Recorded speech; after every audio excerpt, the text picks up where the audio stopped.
Hey, this is Paul. This is a video about A Course in Miracles.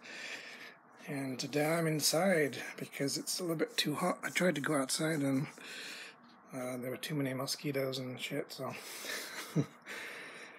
so this is a video that's going to be about level confusion and denial. These are kind of closely related because when you're in denial, you have level confusion. So it's pretty much the same thing. So what is level confusion and what is a level? What are the levels? Who the heck established what the levels are? Well, God is the primary level of reality. So if you think of God as up here and God is the cause. Now, God creates and causes the creation of a second level, which is effectively within him or beneath him. He is the cause of it, and that level is the effect of his causing. So, whatever that second level is, it must be the effect of God. And that level is heaven, it's the Sonship, it's the Holy Spirit and angels, everything God created. Now originally those were the only levels. God is the Father and the Sonship is the Son, and there is nothing else. But some of the sons decided to try to be special and to try to create a separation or a miscreation of some other existence or some place or way of existing that is opposite to God and which denies that God's reality is the only possible reality. And that was on this second level, and it basically tried to reject the cause of this level. So the Son tried to say, my Father is not my Father, and he is not the cause of me. And instead, I am the cause, and he is the effect. So by trying to cause God and use your creative powers to believe that you somehow create God, it's the same thing as the belief that you can have effects on God and you can change him and you can define him and you can make him what he is. And that is a state of level confusion. It's a state of denial. It's a state of the reversal of cause and effect. And it's also the idea of sin. Because sin is basically the idea that you somehow believe that you have power over the power that caused you, that you have more power than your Father, and so you caused him and he didn't cause you. You're not the effect of him, he's the effect of you. So you switched around the roles or the functions that you have in heaven. So when you try to be God on this second level and you try to turn God into your slave and attack him and will against his will and cause effects in him to change him, to believe that he can be changed and you can decide what he is against his will. That is the authority problem. It is the exact same thing as level confusion. It is the same thing as denial. And it's the same thing as the separation idea. It's a reversal of cause and effect, where God is the cause and you are his effect, but now you're pretending that you're the cause of your creator. So when a level of existence that is the effect of another level starts believing that it is the cause of the level that it comes from, that the sun is the cause of God, or the lower level is the cause of the higher level, or has power over the higher level, rather than the other way around, that's a confusion of the levels.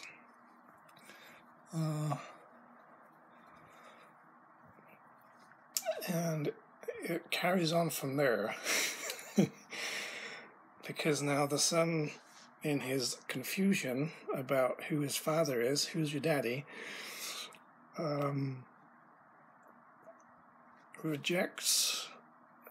cannot change the truth. Only the truth is true, and God is the truth, and you can't change God's truth. But if you try to do so, you are in denial, because the truth can't be changed by you, and your confusion about your ability to change God is a lie. You're deceiving yourself, you're delusional.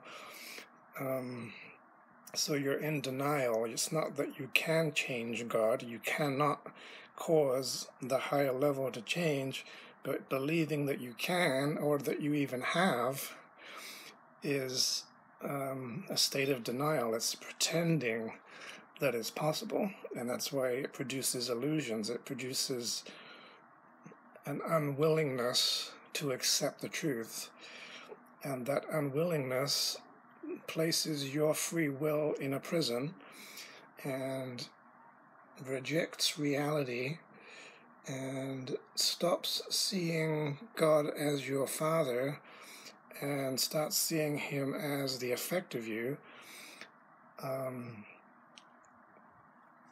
It also creates perception and projection, and so this son now on the second level is now believing that the higher level doesn't even exist, and there is no God, and God's been killed off. And now it, through its denial, it establishes because you believe that you're a cause now, you're the cause of things and not the effect of God, you invent a second father. You make up this idea that you now have a father based on ego laws, a false God who is a God of vengeance, because when you believed in that level confusion, you had that authority problem, you believed that you can sin against God, you can do something against his will and make him change against his will. And if you were to do that, God now is seeing that you've done something to change him, that he didn't want to be changed. That gives him the justification to be angry with you. This is how anger is justified. When you perceive that something happens to you against your will, it's unfairly treated, therefore you should be upset about it. This makes you believe that God is now angry at you and wants revenge for your attempt to attack him. And so because your denial of the cause of you has shut out awareness of God existing, God being the truth, you now believe that you're fatherless, and so the ego now makes up an imaginary cause of itself,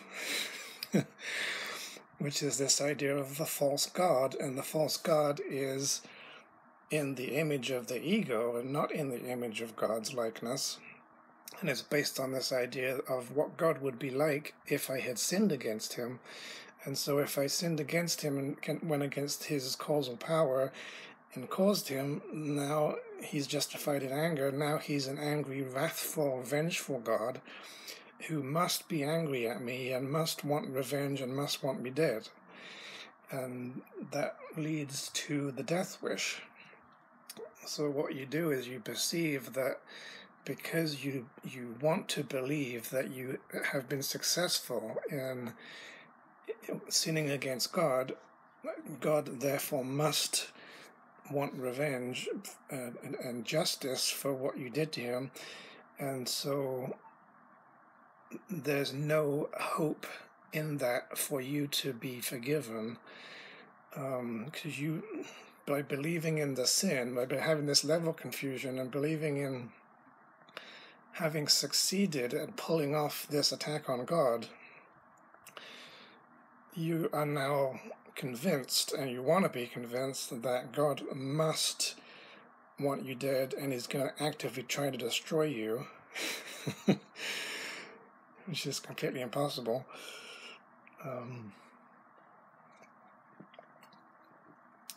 And so you believe that if the sin is true, his revenge is true, therefore there's no way to go back to God. There's no way to be loved by this God. This God is only capable of vengeance and attack, and therefore you have no hope and no way of going back home to heaven and going back to God, because you believe strongly that this sin is irreversible and has turned God into an evil dictator who's out to kill you. And this sort of takes off the table the option of you going back to God and being able to, there even being a possibility that he might forgive you and take you back and let you be loved again. Now you believe that that isn't a possibility because of this situation in your level confused state. It no longer seems possible to undo sin, and it no longer seems possible to be loved or to go home, because you're staying in the state of denial, which is blocking your awareness of love and making it seem like this other angry God is God and he doesn't want you. So then you conclude from that the only option you have is that you cannot go back to life, you can only go to death. And this is where the death wish is created, where you believe that your only option and the only possible outcome of your level confusion and your authority problem and your false God and your denial of the truth, the only possible outcome is death. And so as soon as you believe in sin, you automatically are convinced that death is inevitable, and it's something that you're going to have to go towards because it's your only choice. And you don't see that you have any way of being forgiven and going back to love. You only see that the path ahead of you is to go off by yourself and be in misery and despair and suffer and become sick and dead. And you think that God wants that.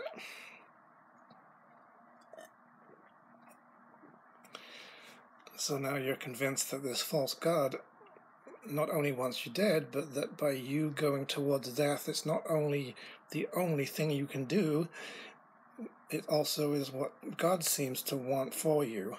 So now you believe that it's justified in dying because you think that you're pleasing God, or at least avoiding his wrath by dying. And this is, the Course says, every form of sickness, even unto death, is the physical expression of the fear of awakening. So everybody that's going towards death is afraid of awakening because they're afraid that they're going to have to face this God who hates them.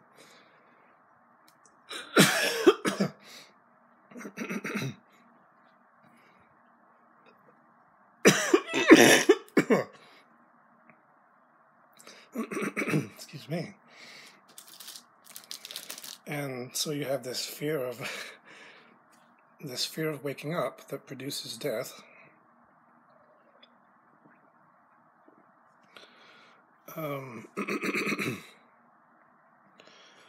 Because you're afraid that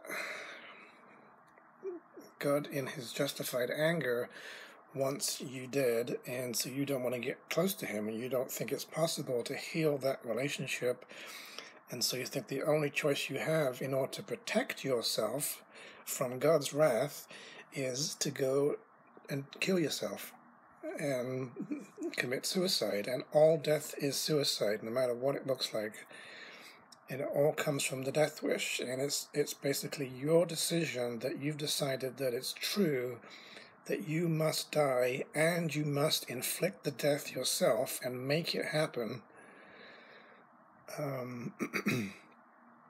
to fulfill the consequences of sin. The wages of sin is death.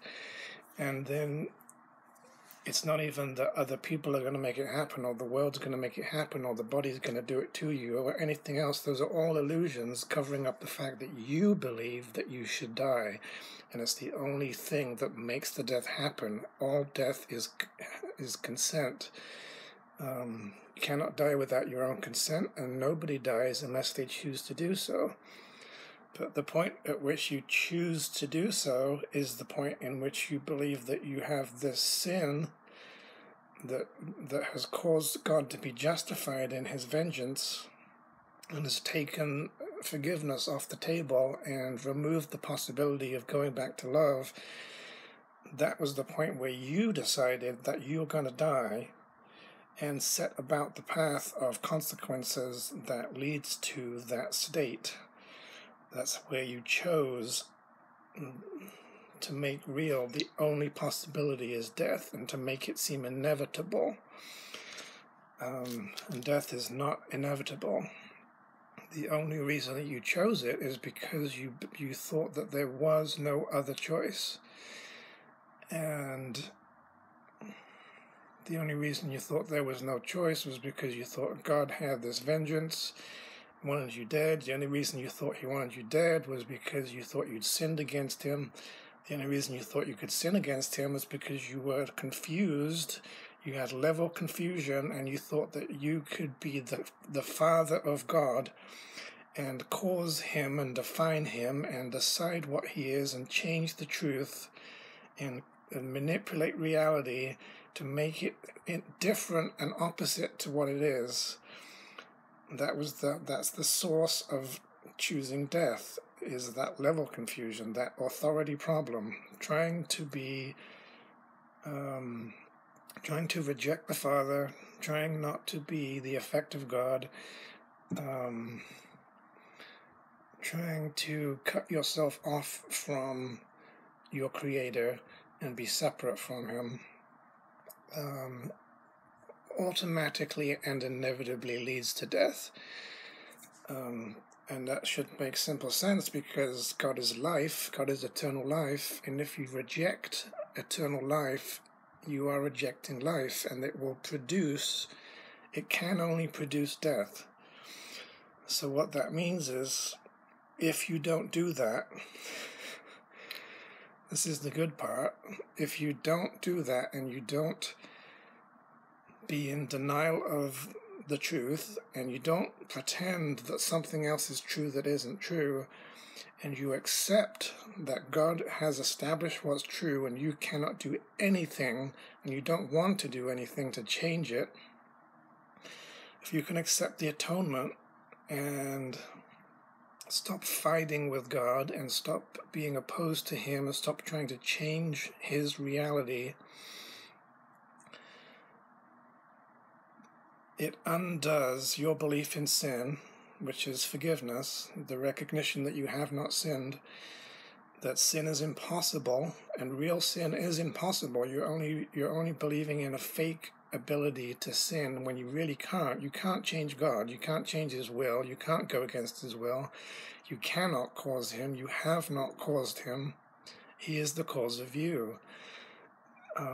So when you undo all the beliefs that you formed about the possibility being true or real, that you can sin or that you have sinned, and you recognize the truth that it's impossible to change God. God is permanent. You cannot change him in any way. You have not changed him in any way, and his will is the same. God has not changed his mind about me. If you can accept it as it is, without your interference and without your interpretation, it now puts back onto the table the possibility that you can go back to God and you can be forgiven and you can be loved, and it can be recognized that you haven't sinned and your innocence is still the same. You haven't become evil and guilty. You don't deserve to die.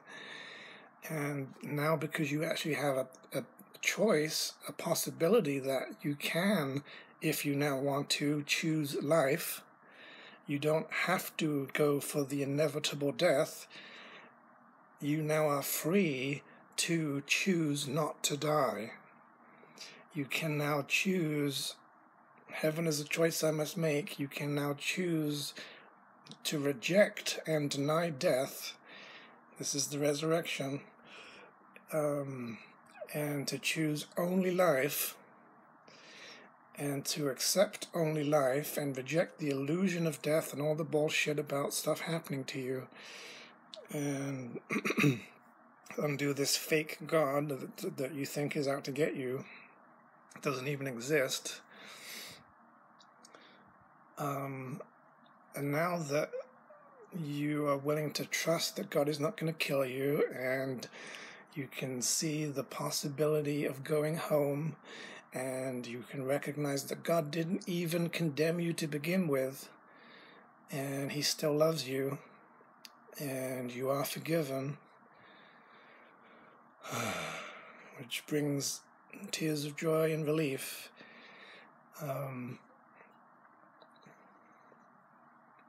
It is now possible that you don't have to die. It's now possible that you can completely align with life and be restored to the way that God created you, to still be the way God created you, and accept that you are, and you are created as an eternal being who lives forever, and nothing can happen to you against that will, and there can be no sickness, there can be no death. This is how you overcome death, by choosing life and choosing to go back to God. By accepting the atonement, you are accepting resurrection, and you are surmounting death and making death impossible. Because the truth is that the option that you thought when you thought you had only one choice, and you thought it was going to be death, and that's the only thing that you could possibly go do now because life hated you, that was all illusion. And this death thing that you made up as a substitute for life, and as your attempt to deny life and prove that life doesn't exist, in your level confusion, that was a fiction.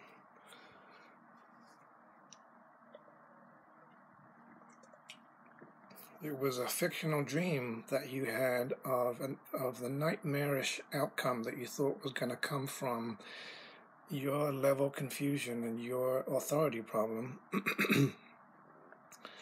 trying to be opposite to God, and it has no truth in it, has no reality in it, and it's not a real possibility. It's an imagined outcome that it seems to be the inevitable, logical outcome of this thought system of death, which starts with sin. As soon as you have this confusion of levels and you say, I'm not created by God, I create and cause God,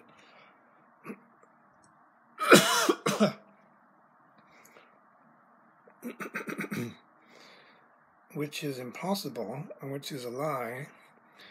As soon as you believe that that isn't a lie and that it's the truth and that it's possible, you're now believing in a fantasy, and you're in denial, and you're pretending, and you're deluded to believe that sin is real and possible, and therefore that death is real and possible. And so the truth is, death is a lie, it is fictional, it is 100% impossible for the Son of God to be killed. Nothing that God created can be affected or hurt in any way, and you have eternal life given to you by God, and it is permanent, and there's nothing you can do to change that. This is why death is an illusion, and when you've gotten past your authority problem and you stop trying to be God, and you can accept that God is God and let yourself be loved, you're allowing yourself to be lived, and you come back to life, you resurrect from the dead. And that even includes your body coming back to states of health as a temporary process. And you get restored to immortality, and you come to realize eventually that death isn't even a real choice. It's not even an option. It isn't a reality. It's not a possible thing that you can do in reality. You can only pretend to do it because it's a denial. Death is the denial of life, not the end of life. There is a big difference, because if you think that death is actually capable of causing life to end, it's the same thing as believing that darkness can make light go away.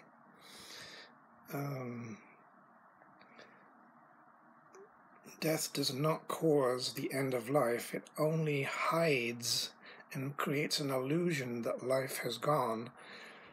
And real life is completely unaffected. You cannot be killed. You cannot die. And even if the body gets to a state of death, you, who are not the body, still continue. And so death is not really it doesn't have the power to end anything. It doesn't have the power to do anything. All it is a state of extreme denial that you're using to try to protect yourself from the truth. Sickness is a defense against the truth, and death is a form of sickness. And the Course says sickness is but a little death. Just because you have a small sickness doesn't mean it's not death. It's a part of the death idea. You're getting ready to be fully dead. So death is just denial, because it's denying the fact that you cannot change eternal life. It's denying the fact that you have eternal life forever, because that's what God gave you, and there's nothing you can do to change it, nothing that anybody can ever do to change God's will. So if you're trying to bring about death, which you will do if you believe that you're a sinner, to punish yourself because you believe that you deserve it and it's the only inevitable thing that you can do, you'll create this illusion of attack and an illusion of being a victim and an illusion of being a body, and you'll create this image of something that seems to die, and you'll confuse your identity with it so that you seem to go down with it, and then you believe that you are dying, when in fact it's just a freaking image, an illusion of something seeming to die, and it's having no effect whatsoever on your spirit or your soul. And so it's really fake. It's fake death. And even if you do that and you make the body dead and you leave the body, you are still going to continue, because your soul is eternal. The soul never leaves the side of God, no matter what state the body seems to be in or what state your mind is in. And as I said earlier, this quote from the Course, every form of sickness, even unto death, is a physical expression of the fear of awakening, which means that anybody who goes towards that state and becomes sick or dead physically as a result of their mental rejection of life produces states of death in the body, which is temporary and an illusion and can be reversed, and the dead can be raised, because life can be infused into the dead and supply the lack of life that causes that thing to come back to life and to even look as though it's come back to life. This is something that miracles do, and you as a miracle worker will eventually become able to raise the dead, just like Jesus did.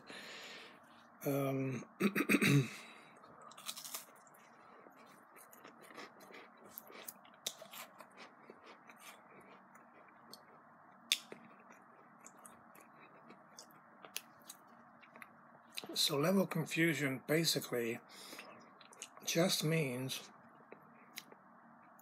there has been cause and effect.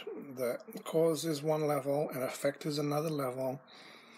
The thing that is the effect has been mistaken for a cause and is now pretending that it's capable of causing effects in the level that came before, the cause of it.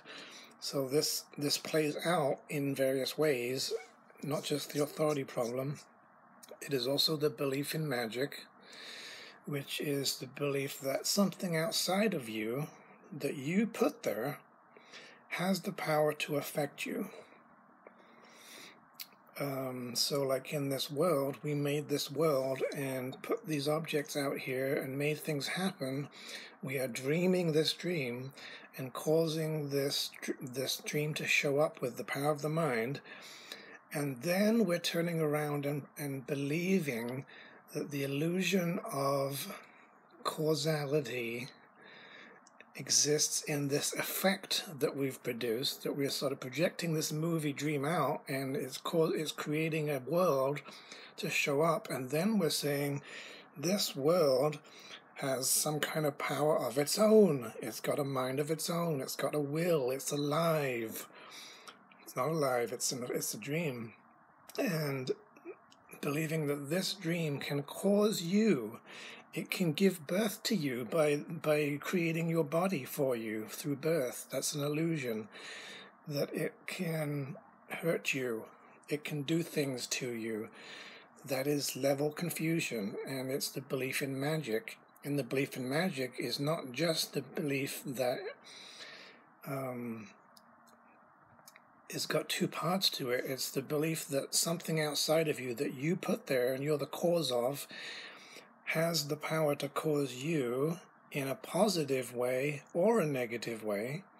So now it's not only you're thinking that it's your attacker and your enemy and it can do stuff to you, but also that it has power over you and it can make you happy, it can make you unhappy, it can make you sick, it can offer you salvation and remedies for your sickness. And you see this all over the place, where the ego is really good at inventing the idea, this is a level confused idea, that what you caused, this world, has power over you and is making you sick. And then the ego comes up with, oh, if you would just do this, or take this pill, or do this surgery, or whatever, the world will now affect you in a positive way, and it's gonna cure you and save you from the harmful effects that you were having because of the world's other ways that it was affecting you. So now the ego is freaking two-faced and speaking out of both sides of its mouth and lying to you by pretending that it is the salvation is outside of you and the world can save you from the world. It's completely bullshit. There is a third choice, which is to realize that you are not being hurt by the world. You are not being saved by the world either. You are the cause of the world. If you are the cause of the stuff, you can do whatever the fuck you want. You can make sickness appear, and you can make sickness disappear. You can cause things to seem to go wrong. You can make things stop going wrong.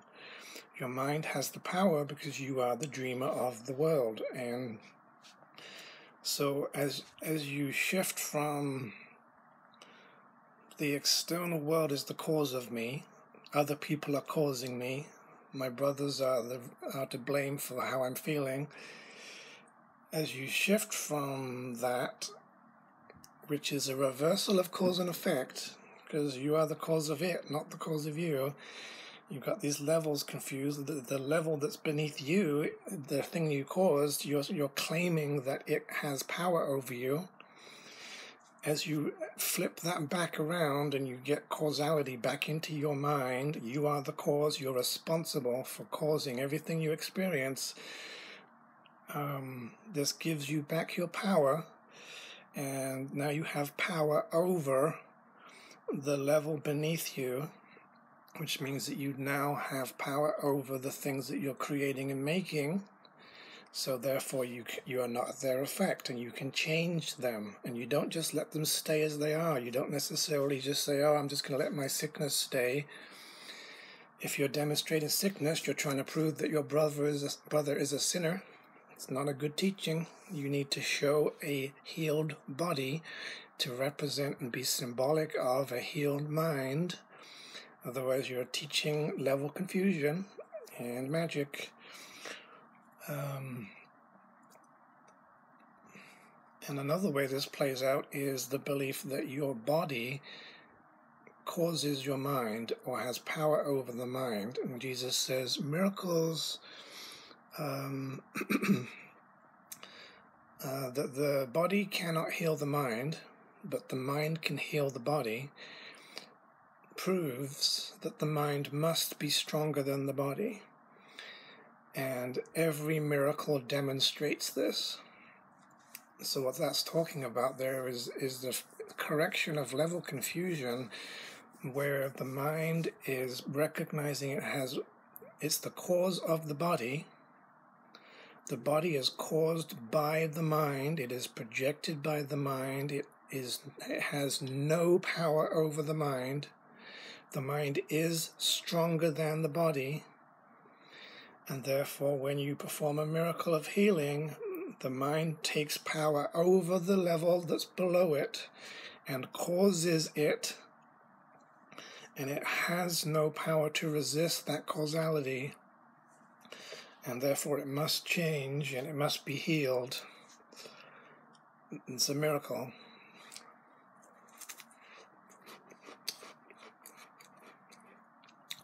So,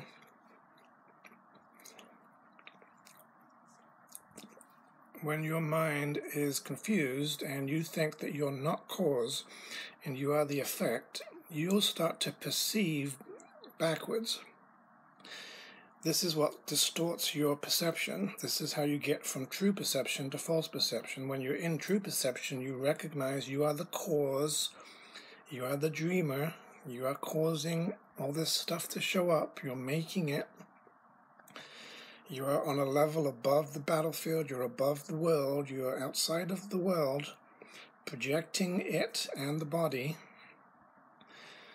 When you go into denial and you reject that truth and you hide it and you hide from it and you hide in the body, and you reverse cause and effect, and you start seeing that cause is outside you and you're being affected by it, which includes the belief that your body has causal power over your mind, that it is doing something to you, it's affecting you, it has become sick by itself, it is capable of hurting you, making you dead against your will.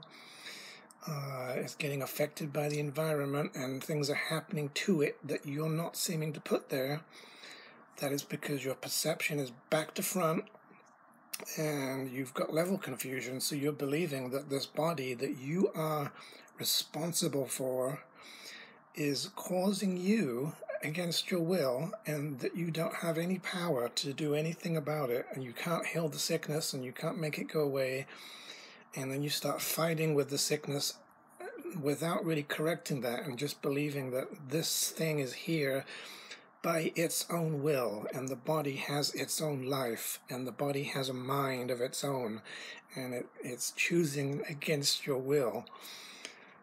Bullshit. That is false perception. So instead of seeing yourself outward as cause, you start, when you have level confusion, when your mind is back to front and you believe that the thing that you've caused is causing you, instead of seeing this way, you start to see this way. And so the world outside you starts to take on a sense of power and life and will and causality, and it starts to become threatening and scary, and you start to hallucinate the ways that other people are out to get you, and you start seeing your power in other people. You give your power away by reversing cause and effect. You literally are saying, all of the power that's mine, that makes me causal, because God gave you the ability to cause as well. Everything that makes you causal, you've denied, disowned, and that means that you're now seeing yourself as the effect of the world. And now the world is the place, in your awareness, in your perception, you're seeing in such a backwards way that you've taken your own power and your own causal power and you've put it out there, and now you're looking at it as if it's coming at you and doing things to you against what's left of your will. Now you have a divided will, a split-minded will, and you don't recognize, because now you're in disassociation, you don't recognize that that power that you think other people have over you, it's yours. You are not seeing it correctly, and you're not recognizing it as your own, and you've disowned it, and you've projected it into these people. Now you think that they're the cause of you, and they're the ones who have the power over you. And this is also to do with how you see your own sin in your brother. It's not just a matter of that you're accusing your brother of your own sins. You're accusing your brother of your own causality, which even came before sin. You're saying that cause and effect is back to front, and I'm not the causer, you're the causer. And the implication from that is that because you are the causer, you must be the one who caused and chose the sin and made things go wrong, so it's your fault and you're guilty. It's because you're not claiming your causal power, and you have level confusion, and your perception is back to front. And so if you experience this and you have times when you're afraid and the world seems to be out to get you and things are going wrong or someone's attacking you or whatever, in your perception, observe it and notice that you have this quality. It has a quality about it that it seems like there's this power outside of you that's bigger than you, and it's threatening you and making you afraid, causing threat, creating reactions and effects in you that you're putting there. And this is also to do with the secret to salvation, that when you've got this level of confusion and you projected your causality outside yourself and you're seeing yourself as an effect, your mind has a part of it that is looking at you and regarding you as effect, and another part of it that is disassociated and separated off and seems to be outside of you, looking like it is against the part of you that's being affected. But your whole mind is doing both of those activities. This ideas leave not the source. This is all happening in your own mind. It's got nothing to do with other people. And so you see in your mind, in your own little world, that there's one part of you that's being affected, there's another part of you that's causing the effects. You don't see and realize that that causer is also you, is your mind, and so your mind is now hurting you and putting effects in you, manifesting physical symptoms and sickness and death, because of how you're looking at yourself with backwards perception, and your mind, while it's believing that the causer is causing those effects, it's really the mind. Your mind is causing those effects. It's visualizing being in a situation where you are having this power do things to you against your will and having effects show up. That's your visualization of what you see yourself as, and that creates effects in you, reactions and emotional responses and upsets and physical symptoms and damage in the body that you're putting there yourself, because you're attacking yourself. This is the secret of salvation, is that you're doing this to yourself, no matter how it looks, no matter who's doing what to who. You are making yourself upset and unhappy and sick and dead because of your level confusion.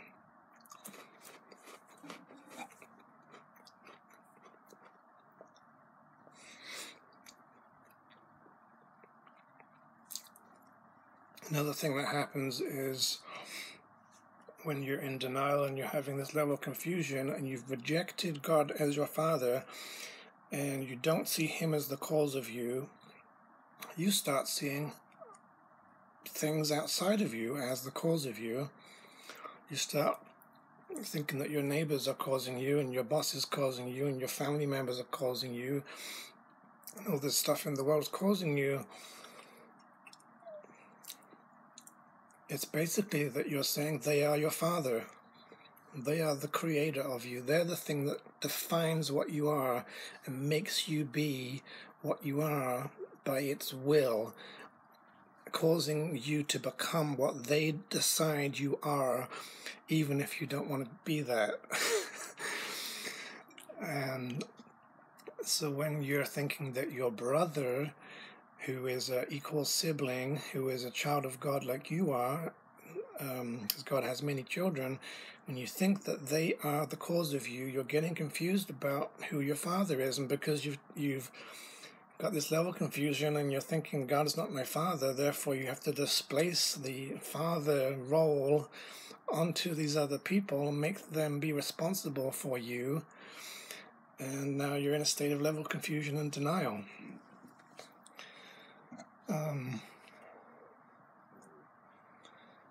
Now, everything to do with the separation and everything to do with the ego is entirely to do with, are you going to accept the truth, or are you going to deny the truth? That is the only choice. That is the only thing that's going on in this entire universe, this whole separation idea, the tiny man idea, the dream of death. It's all a matter of, am I going to accept the truth that God has established and allow it and stop fighting it and surrender and let it be, let reality be as it is, and just accept the role that God has created for me and claim my inheritance and be the son of God that God has chosen me to be and fulfill that function, be as God created you? Are you going to do that, or are you going to imagine that there is an alternative choice that there isn't, but you're going to pretend that there is? You're going to deny that there isn't another option, and you're going to deny that you can be anything other than God created you. You're going to pretend that you have the power to change what God created and make yourself no longer be innocent and convert yourself into evil and shut out awareness of that reality and that truth and just pretend it doesn't exist anymore. This is what denial does, is denial is a block to awareness. Every block to awareness is a form of denial that you put in place to shut out awareness of the fact that you can't change the truth and that only the truth is true, nothing else is true, God's truth is the only truth, instead of being, because you can't change it and make it go away, you instead bury your head in the sand and try to avoid it and look away from it and try to shut it out, and I don't want to see it or hear it, and pretend that it's not there. And then you believe that if you're not aware of it, it mustn't exist anymore. And that's a small little adjustment in your belief between I'm actually in denial and I'm pretending that it's gone and that God's Son has become guilty and his innocence has been defiled and heaven's been destroyed and God's been hurt. Just denying it, and then going from the state of denial to then believing the appearance of that denial that seems to suggest, because I'm in denial and I don't want to accept God and I'm rejecting awareness that God is there, that it makes it seem as if the denial is actually successful in making God go away and making heaven be destroyed and making your soul become evil and destroyed and the Son of God has been killed off. You believe in the denial because it's denial's this state of trying to force yourself to believe something that's not true and wanting it to be true and pretending that it's possible and trying to convince yourself. So you try to convince yourself that this state that I'm in, which is denial in the bigger picture, isn't denial, but that it's actually reality and it's true, and that you've shut out awareness so long that you've forgotten that it even exists, and it's sort of said, here's the light, here's the darkness, here's the denial that's coming between them. If I'm in the darkness enough, it's going to seem as if there is no light. And that's what the ego believes, that darkness has the power over the light, which is level confusion, to make the light go away. And so you believe in this sin, and you think that you really have switched the levels around and you really have turned your denial into reality and made it the truth. And I lost my thought. You've what was I going to say? Shit. You believe that this darkness has actually become able to change reality. So you think you've sinned, and in the belief in the sin, which is denial that you haven't sinned, you think that you've actually changed yourself from this holy being who is innocent and you've made it be no longer innocent and holy, and you've converted it into this unworthy, unlovable, guilty, sinful self, and that's all that you are. That's all that's left of you, because you're now shut out awareness of your innocent self that's still there. And now you're thinking, well, this is all I've got left now. I'm just now going to go off into this dark hole and die and be this unworthy, unlovable sinner who has permanently undone God's perfect creation and turned it into evil. And therefore you've lost your innocence and you cannot be loved. And this is kind of the state that we find ourselves in. I find myself in that state where you're believing that you're unworthy of love and you don't deserve it and you don't deserve forgiveness and you are guilty and you really have done something bad and you actually did It's almost like you believe that you don't have the love in you anymore. The core of your being seems to be made of sin and death and guilt, that you think there's nothing else behind that because it blocks that awareness of what's behind it so much. And that's so then you think, well, now I've got to learn how to be more loving, and I've got to change myself back into love or whatever. But the truth is that your denial is a denial of the fact that you're already perfect, and you're still as God created you, and the soul that God created cannot be changed. You cannot sin. You haven't sinned. Your real self is still existing in heaven as perfect reality. Nothing has happened to it. It cannot be evil. It hasn't become a sinner or lacking innocence. And that self exists now, even if you're in denial.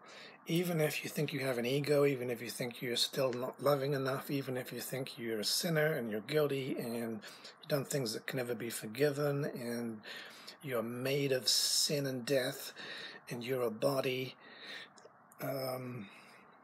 simultaneously, your real self is still in heaven right now, still perfectly aware, still with God, still completely holy. Still creating, and the only problem that you have is your unwillingness to accept that that's true, your denial of the fact that it's true. And so your denial is the only problem. It's all that's keeping you from accepting the truth, which is the atonement. It's the only thing that's making your perception distorted. Your denial is the only thing blocking your awareness. Your denial is the only thing that reverses cause and effect.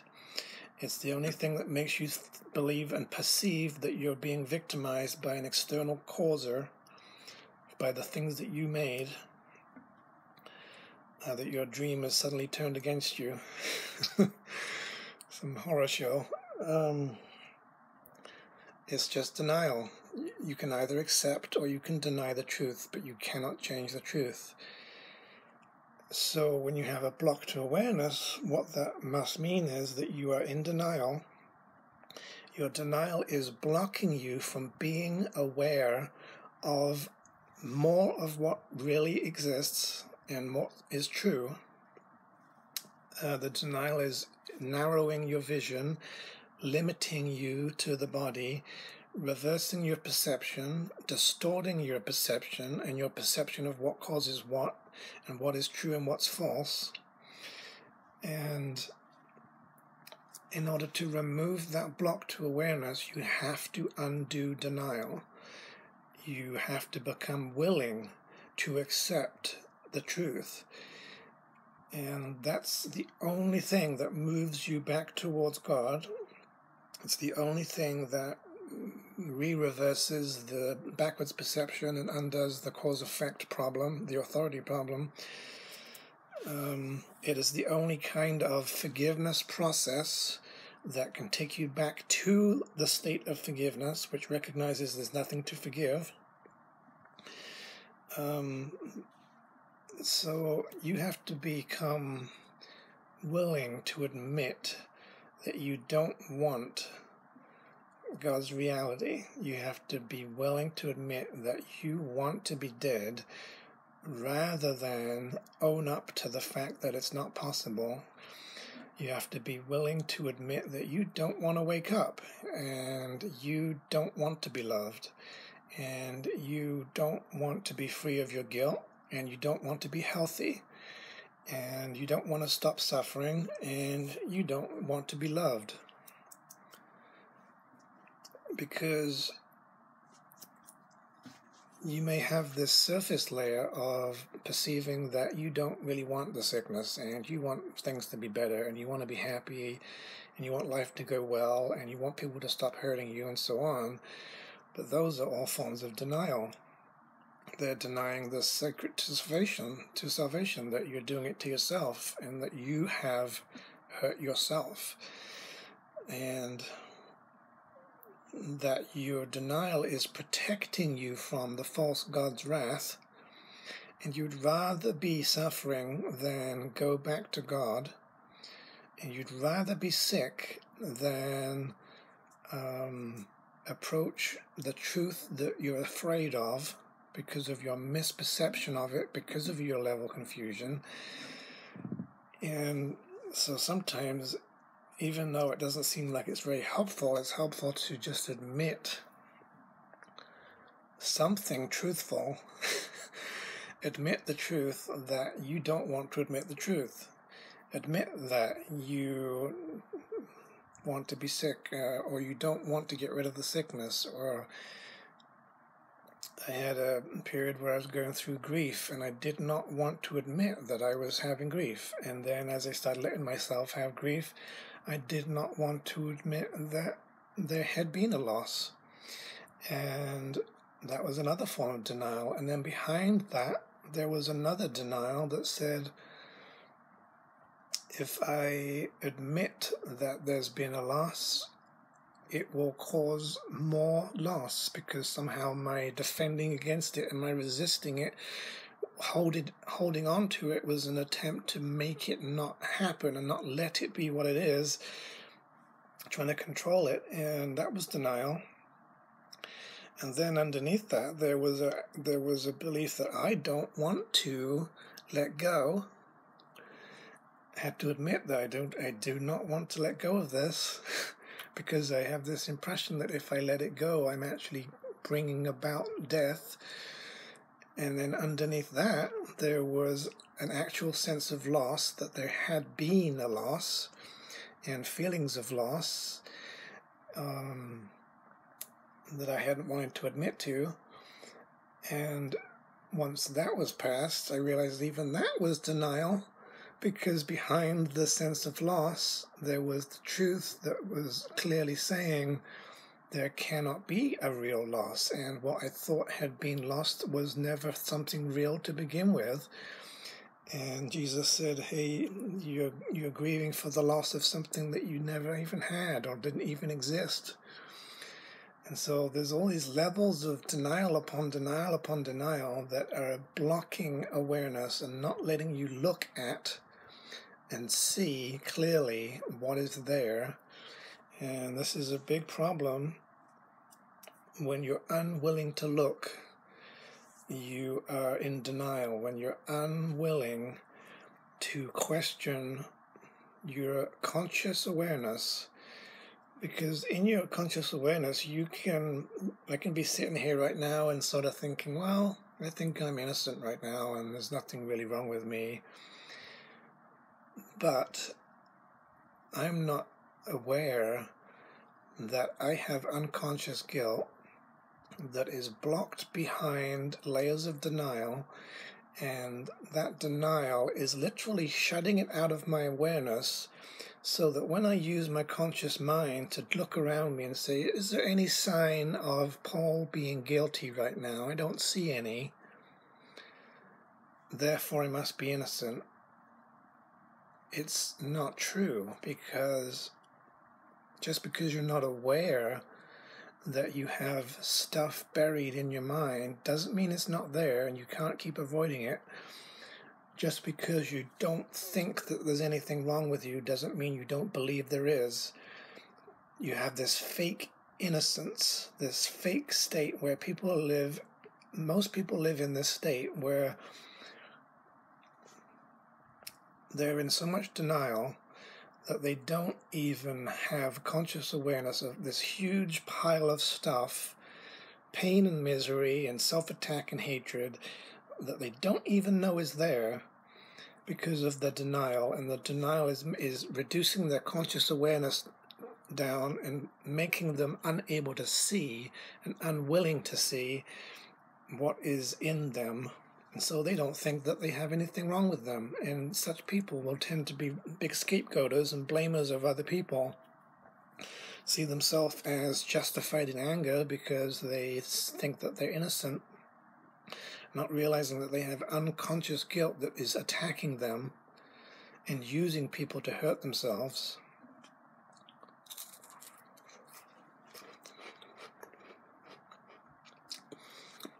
It takes a lot of self-honesty, willingness, going beyond boundaries,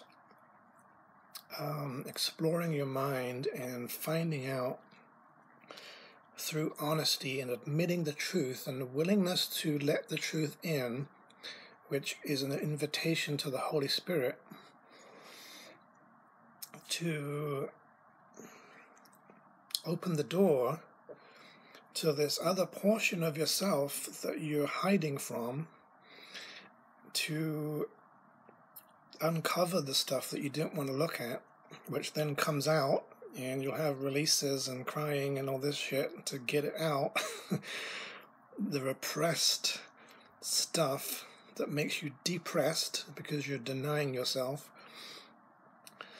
And then gradually you peel away these layers and layers of onion, these self-denials that are blocking you from being yourself and making you become pretentious and be something that you're not. To strip away these layers of refusal to accept the truth and to recognize the truth as the truth, and to think it's just lies, or to be confused that something that is false is true, and to really sort out what is really true, what is the full, complete truth about me versus what is shit that I'm just making up and I'm pretending and I'm fake. And a lot of people have this belief that when you wake up, you stop having a self. It's actually totally back to front. When you're in heaven, you are yourself. God created you as a full being who lacks nothing and has everything individually and wants to share it to increase your joy. And when you try to have level confusion and you try to deny God's will and reverse the levels and become the authority over God, you became unwilling, and you were trying to resist will, and God shares his will with you, and you will with him willingly. As you tried to resist willingness, you went into unwillingness, and that imprisons your will, and now that produces the ego, and now the ego is actually a state where you're not being yourself, you're unwilling to have free will. You make an illusion of having a separate self and a free will, but it is not a real self, and it is not free will. It is actually being imprisoned and very limited, and it's a rejection and a denial of yourself. So when you're in the ego and you're having this separate self, it's actually a state where you're trying not to have a self. You're trying to deny that you exist. And because your life, if you deny that you exist, you're denying that you live, produces death. That is why this whole process ends with death, because death is the denial of life. It's the attempt to deny that you exist. And every single step in the separation, going from the separation through sin and guilt and fear and punishment and death, is all states of denial of what came before, to try to shut it out and strip away even more of yourself, disowning yourself, blaming it elsewhere, putting all the causality elsewhere, letting go of all your power, getting to the point of death where you're trying not to will anything at all, to make no choice and to have no will to live. And that's what produces the state of death. It's this denial of self. So when you go away from death back toward life and you resurrect, you are coming back to yourself. You are not denying having a self. You are now regaining yourself. You return to the self that God created you to be. And this is why a lot of people have that totally back to front, where they'll say, when I wake up, my self is going to disappear and I'm not going to have a self. You don't have a self now when you're in the ego. When you're in the ego, you are not being yourself. You are being who you think you are and who you're pretending to be.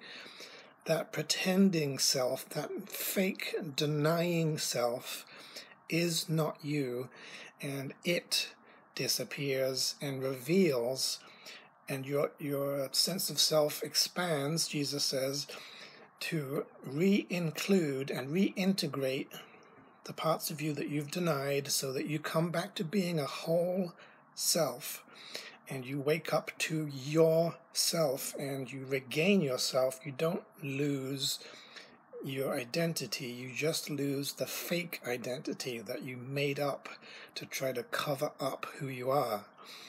So don't be afraid that you don't exist, because you exist more than you know. The ego is the idea of selfishness, which excludes everything, including yourself. A bit of a failure there. And the soul is the idea of self-fullness. It's being full of self. That is not selfish, it is not arrogant, it is God's will. You do have a self. So when you tried to deny God's will, and you tried to have this level confusion, and you tried to pretend that God isn't the cause of you, that was an attempt to assert that you don't have a cause, and therefore you have not been caused, and therefore you don't exist. So now you're returning to, I do exist, and I accept that God has created me, and I still am as God created me, and I still am a full being, a soul with a mind and free will that God intended and created, and I'm still permanently innocent and holy, just as God intended. Yes.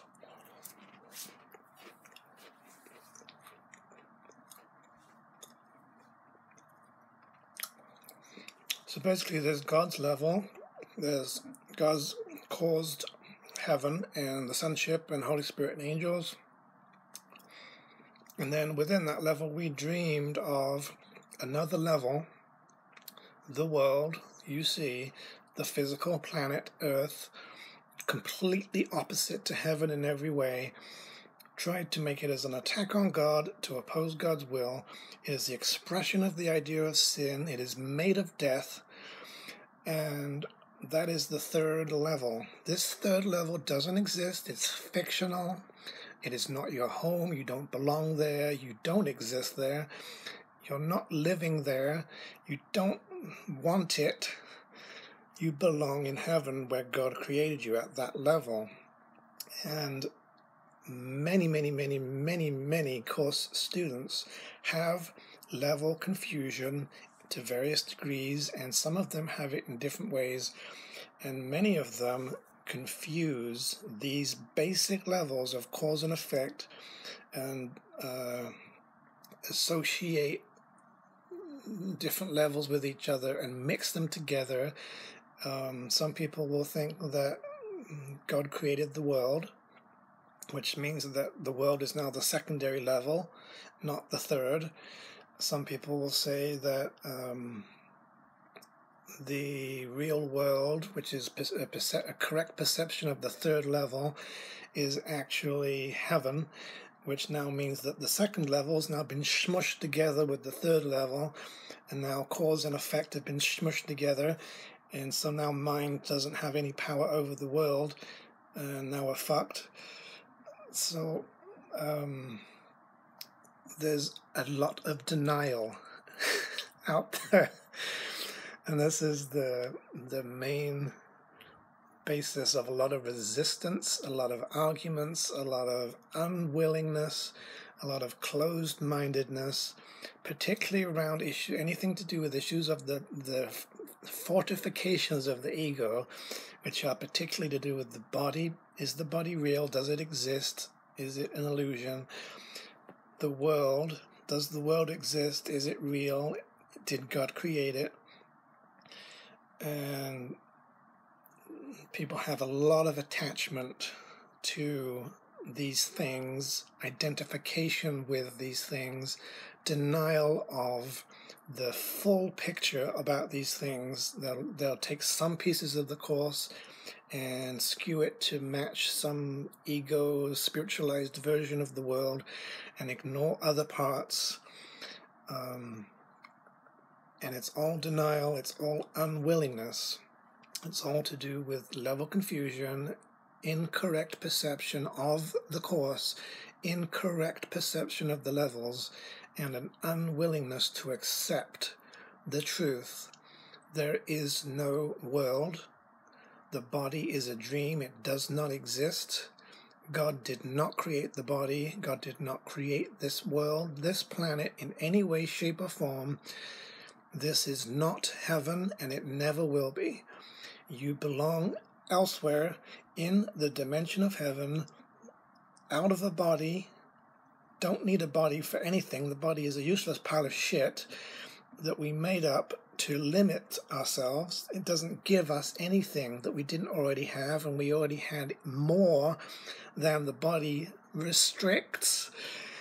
You don't need a body in order to be as God created you. You just need to be the soul that never leaves the sight of God in heaven, which is a place, and it's the only place, because this place, level 3, this world, is not a place.